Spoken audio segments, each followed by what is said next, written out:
தமிழன் இல்லையா? இப்போ நீங்கள் வந்து கவிதை துறையில் ரொம்ப நாளாக நிறைய புத்தகங்கள் எழுதி விருதெல்லாம் பெற்றீங்கல்ல? ஆமாம். இந்த கவிதை துறையிலிருந்து இந்த பாடல் எழுதுறதுக்கு எப்போ வந்தீங்க? அது ஒரு சுவாரஸ்யமான ஒரு சம்பவம். எனக்கு பாடல் எழுத இன்ட்ரெஸ்ட் இல்லை உண்மையிலேயே. ஒரு நண்பருடைய ஒரு எப்படி சொல்கிறது, அதை ஒரு பிற்போக்குத்தனமோ இல்லை முற்போக்குத்தனமெல்லாம் கிடையாது, என்னை நக்கல் பண்ணுற மாதிரி ஒரு விஷயம் நடந்தது. அதில் தான் நம்ம பாடல் எழுதுனா என்ன அப்படின்னு அந்த யோசனைக்குள்ளே நான் வரேன். அது என்னென்னா, எதார்த்தம் ஒரு பார்க்க போகும்போது, என்னப்பா கவிதையெல்லாம் கலக்கிற, நல்லா இருக்குது உன் கவிதையெல்லாம், ஆனால் இவ்வளோ க்ரியேட்டிவாக நீ எழுதுகிற, ஆனால் சினிமா பாட்டு உன்னால் எழுத முடியுமா அப்படின்னு சொல்லிட்டு என்கிட்ட கேட்டார். க்ரியேட்டிவாக எழுதுகிறேன்னா க்ரியேட்டிவாக திங்க் பண்ணுறேன், எழுதுகிறேன், சினிமா பாட்டு ஏன் எழுத முடியாதா, இல்லை உன் கேள்வியே தப்பாக இருக்கே அப்படின்னு கேட்டேன். இல்லைப்பா, சினிமா வேற கவிதை வேற, சினிமா பாடல்ங்கிறது ரொம்ப கஷ்டம், கவிதை ரொம்ப எளிது அப்படின்னாரு. இல்லை இல்லை, தப்பாக பேசுகிறீங்க, இந்த உலகம் அப்படி தான் பேசிகிட்டு இருக்கு. ஆனால் அவங்களுக்கெல்லாம் ஒரு விஷயம் சொல்லிக்கிறேன், நான் பாடல் எழுதுறது ஈஸி, கவிதை எழுதுறது கஷ்டம்.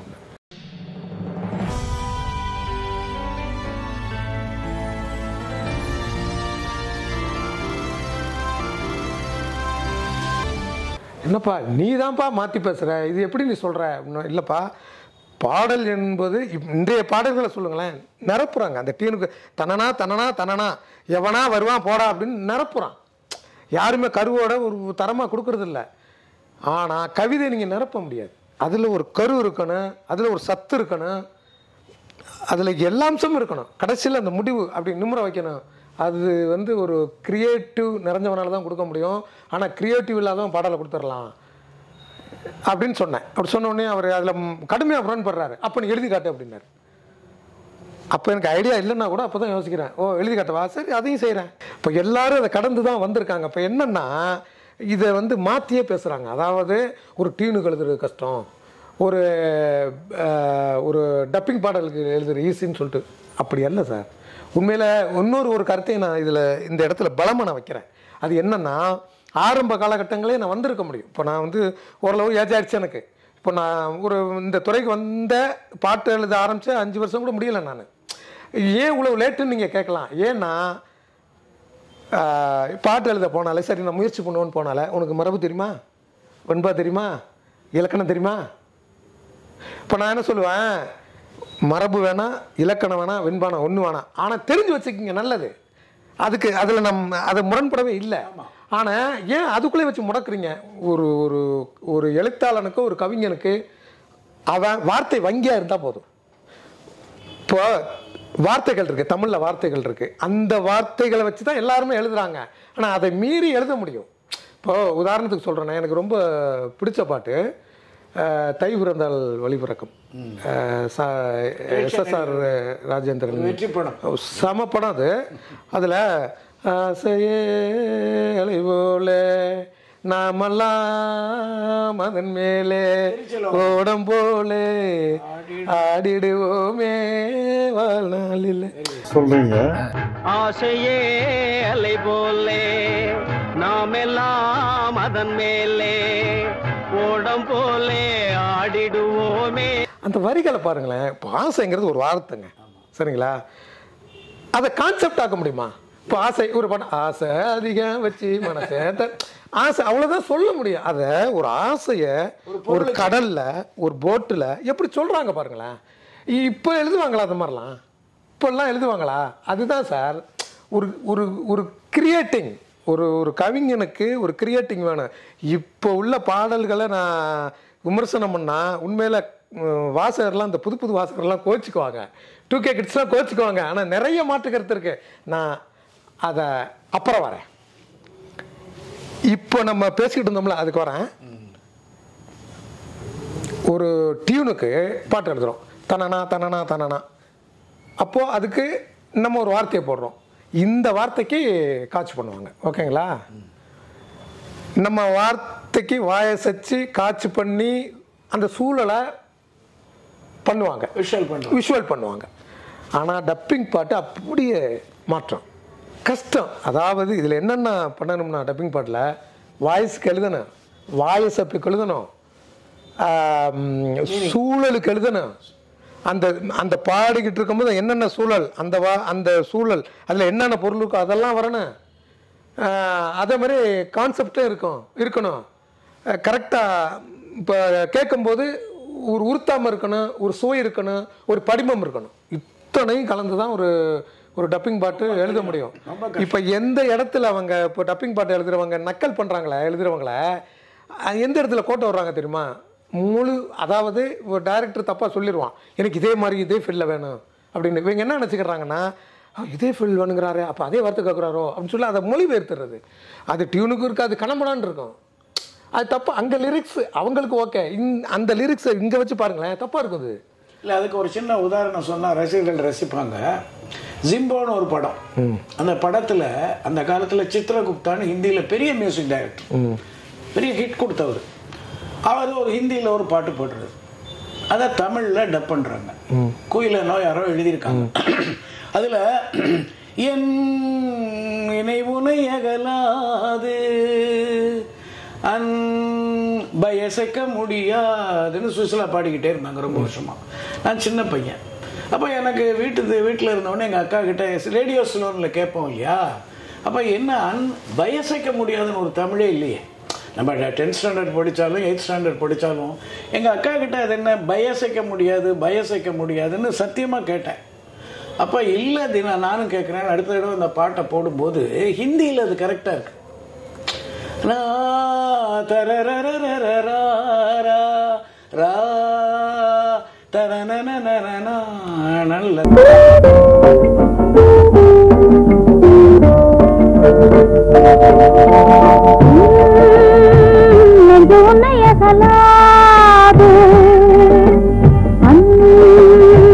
நல்ல பயசைக்க முடியாது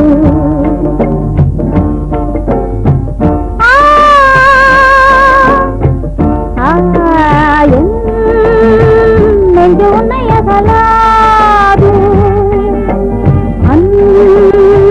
பயசைக்க முடியாது. அனுபவிச்சு பாடுறீங்க. Super hit.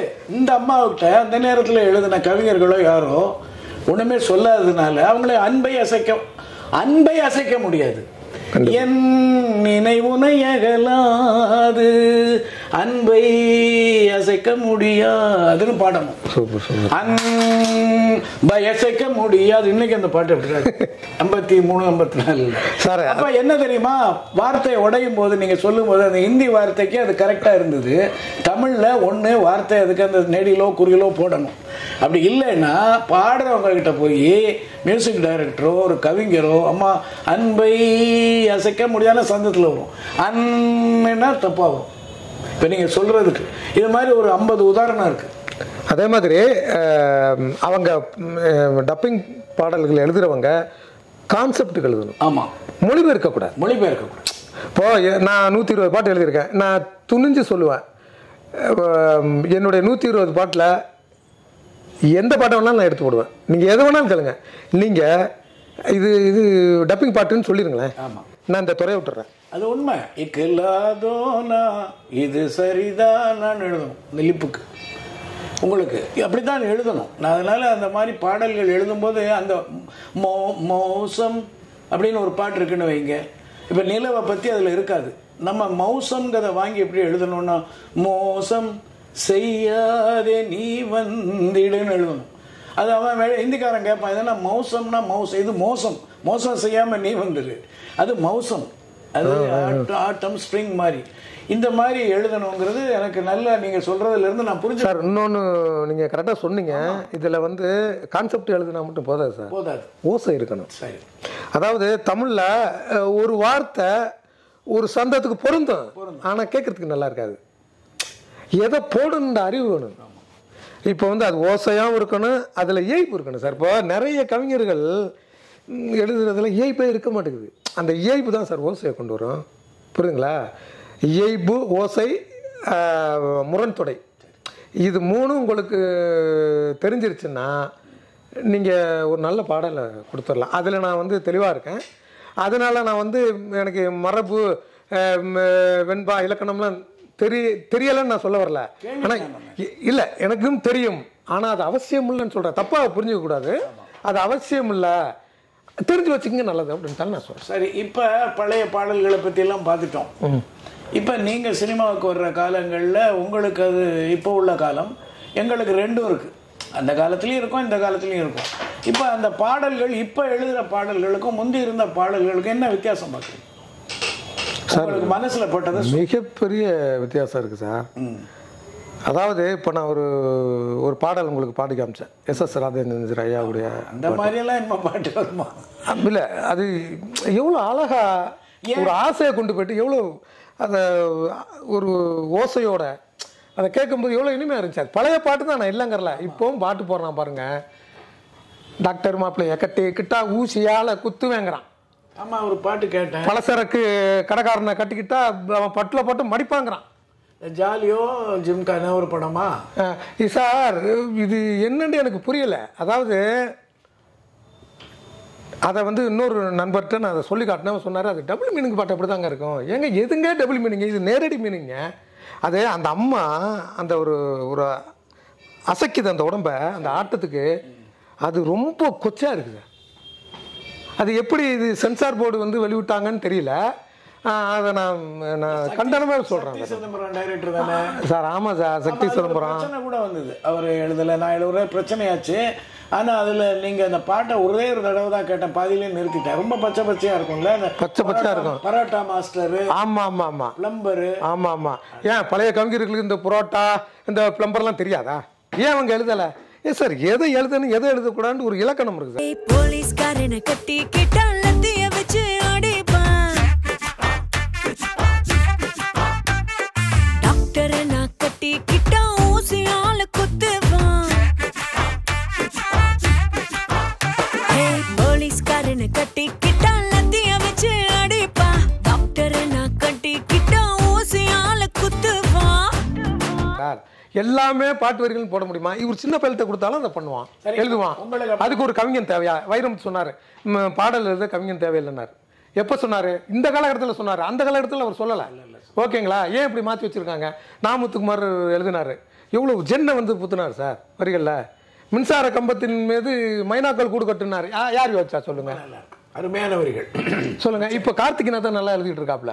அந்த சென்னை வந்து நாமுத்துக்குமாருக்கு பிறகு கார்த்திக்நாதன் நல்லா எழுதுறாப்புல. ஆனால் இன்னைக்கும் வந்து நாமுத்துக்குமாருடைய இடம் அப்படியே இருக்கு சார்.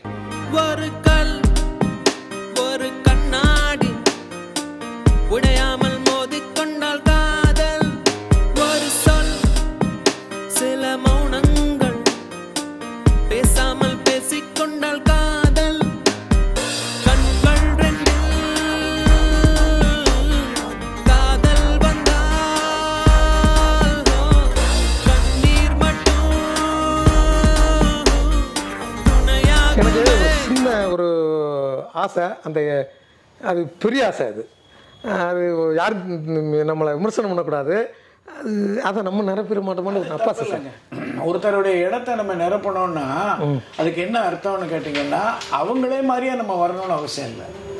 அதாவது புரியுதா உங்களுக்கு? ஒரு மிகப்பெரிய நடிகர் இருந்திருப்பாங்க, சிவாஜி சாரு, அதுக்கப்புறம் எஸ்.எஸ். சாரு, அதுக்கப்புறம் ஜெமினி கணேசன், பெரிய நடிகர்கள் இருந்தாங்க. அந்த இடத்தை நிரப்ப முடியாது, அந்த இடம் அவங்களுக்கு மட்டுமே சொந்தம். ஆனா அடுத்த ரேஞ்சில் ஒரு 2-3 பேர் வருவான். அடுத்து அதே மாதிரி கவிஞர்கள்ல கண்ணதாசன் இடத்தை நிரப்ப முடியாம இருந்த காலம் இருந்தது. வாலின்னு ஒருத்தர் வந்தாரு, அப்புறம் வைரமுத்துன்னு ஒருத்தர் வந்தாரு, இப்ப நான் முத்துக்குமார சொல்றீங்க. அது மாதிரி உங்களுக்கு ஒரு நேரங்காலம் வரும்போது நிச்சயமா உங்களுக்கு அந்த மாதிரி சந்தர்ப்பம் வரும். ஆனா நான் திரும்ப என்ன கேட்கிறேன்னா, அந்த மாதிரி ஒரு செக்ஸ் பாட்டு உங்களுக்கு வந்து என்ன சொல்லுவீங்க? இந்த மாதிரி ஒரு பாட்டு எழுதணும் சார், உங்களுக்கு ஒரு பாட்டுக்கு 5 லட்சம் ரூபாய் சார். கவிஞன் எதை வேணாலும் சார். நான் என்னன்னு சொல்றேன், நேரடியாக நான் பாட்டு எழுத வரல சார். 5 கவிதை புத்தகம் போட்டு வந்திருக்கேன். கவிஞன் வேற, சும்மா எதுவுமே தெரியாம வந்து பாடல் எழுதுறவங்க வேற. இது ரெண்டையும் போட்டு குழப்பிக்க வேண்டாம். ஒரு கவிஞன் இதை கொடுத்தா அழகா நாசூக்கா இரு பொருள் படம் அழகா எழுதி கொடுக்க முடியும் உனக்கு. இந்த சிப்புக்கள் முத்துல ஒரு பாட்டு இருக்கு தெரியுமா? சொல்லுங்க, அது நீங்க சொல்லுங்க. ஒரு தான் சொல்லுங்க, நீங்க தான் சொல்லணும். இல்ல நீங்க சொல்றீங்களா? சிந்திய வெண்மணி சிப்பியில் முத்தாச்சு அடிக்க நம்மா, என்ன அர்த்தம்? இப்போ அந்த காலத்துலேயும் கவிஞர்கள் நிறைய பாட்டு செக்ஸ்லாம் எழுதியிருக்காங்க. எம்ஜிஆர் படத்தில் இலைமறைவு காவிமறையாக எழுதியிருக்காங்க. அப்படி ஓப்பனாக பச்சையாக எழுதலை. இப்போ உதாரணமாக வாலி சார் எழுதியிருக்காருன்னு வைப்போமே, நான் மாந்தோப்பில் நின்று இருந்தேன் அவன் மாம்பழம் வேண்டும் என்றான் அப்படின்னு எழுதியிருக்கார். கேட்டாலும் தரேன் கண்ணம் வேண்டும் என்றான்னு எழுதியிருக்கார். இதில் என்ன ஆபாசம் இல்லையா?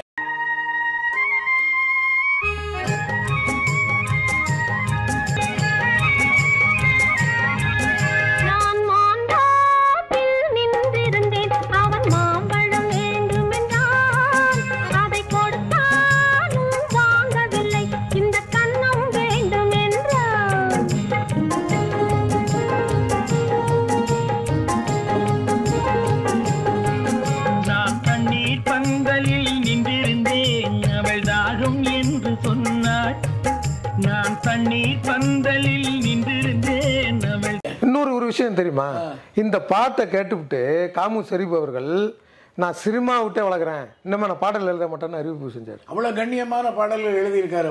ஆமா, அப்போ நீங்க மக்கள் ஏத்துக்கிற மாதிரியான அழகான வார்த்தைகளை போட்டு இரு பொருள் படம் நீங்க எழுதுங்க. இது ஒரு பொருள் படம் எழுதுறாங்க, பச்சையா இருக்குங்க. அவர் யாரு? ஒரு டைரக்டர். சார் நீங்க எழுதுங்க, வேணாங்களே நீங்க ஒரு கவித்துவமா எழுதுங்க, நாங்கள் அக்செப்டட். நீங்கள் இப்படி எழுதிட்டு போயிடுறீங்க. இப்போ நாங்கள்லாம் சார் நாங்கள் ப்ரொஃபஷனலாக எழுதி வந்திருக்கோம், நாங்கள் இது வரைக்கும் போராடிக்கிட்டு இருக்கோம். இந்த பூனைக்கு எந்த டைரக்டர் மணிக்கட்ட போகிறாருன்னு நாங்கள் காத்திருக்கிறோம். ஆனால் நீங்கள் அந்த வாய்ப்பே ஒரு சின்ன, அதாவது இப்போ பாடலாசிரியர்கள் ரொம்ப குறைவாக தான் இருக்காங்க, நிறைய இல்லை. அந்த குறைவான பாடலாசிரியர்களுக்கே வாய்ப்பு இல்லையா சார்? இருக்கிற வாய்ப்பை நீங்கள் எடுத்துக்கிட்டு போயிட்டா இப்போ நாங்கள்லாம் என்ன சார் செய்கிறது? நாங்கள்லாம் ரொம்ப கஷ்டப்படுறோம் சார். அதை நீங்கள் பாருங்கள். இப்போ அவர் மட்டுமே எழுதுறாரு, சிவகார்த்திகேயன் எழுதுறாப்புல, தனுஷ் எழுதுறாப்புல, எல்லாருமே இப்போ எழுத ஆரம்பிச்சிட்டாங்க. ஒன்றுக்கு ஒன்று இப்போ ஒரு 10 பேர் வந்துட்டாங்க. அப்போது எங்களுடைய வாழ்வாதாரம் கெடுது. அதை நீங்கள் கொஞ்சம் கன்சிடர் பண்ணணும்.